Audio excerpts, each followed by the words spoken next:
हम लोग उस देश के नागरिक हैं जिस देश में कभी 6 वर्ष की बच्ची का तो कभी 19 साल की लड़की के साथ दुष्कर्म हो जाता है।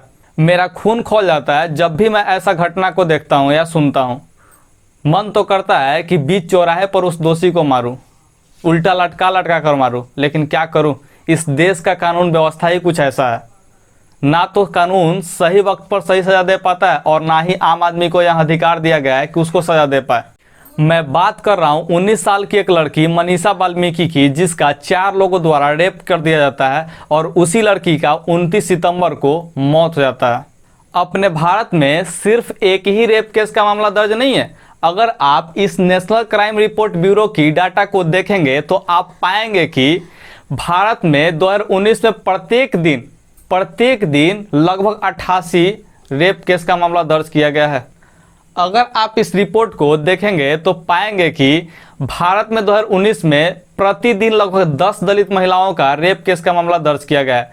आपको यह भी बता दें कि इस डाटा में जम्मू कश्मीर, लद्दाख और पश्चिम बंगाल का डाटा शामिल ही नहीं है, वो घपला है।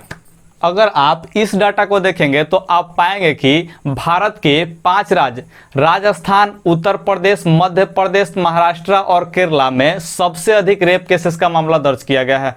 मैं बहुत खुश हूं कि मैं बिहार का निवासी हूं, क्योंकि यहां पर रेप केस का मामला बहुत ही कम है।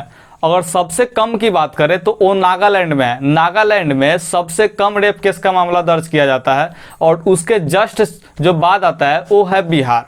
आपको बता दें कि ये सारी डाटा 2019 की थी।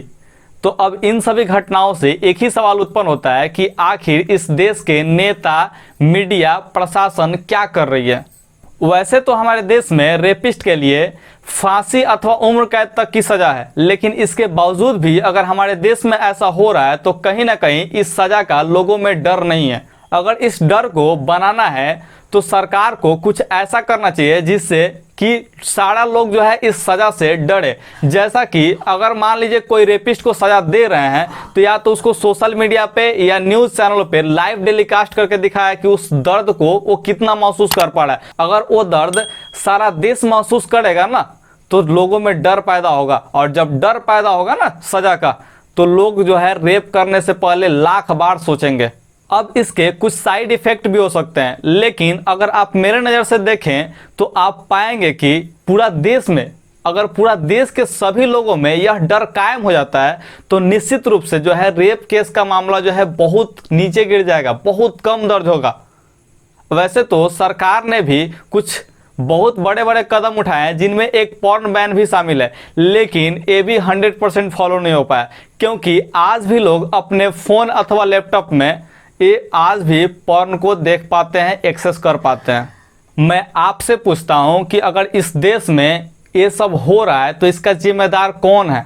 आम आदमी के साथ सड़क पर दरिंदे भी घूम पाते हैं, इसका जिम्मेदार कौन है। इस देश का कानूनी व्यवस्था इतना खराब है, इतना घटिया है, तो इसका जिम्मेदार कौन है?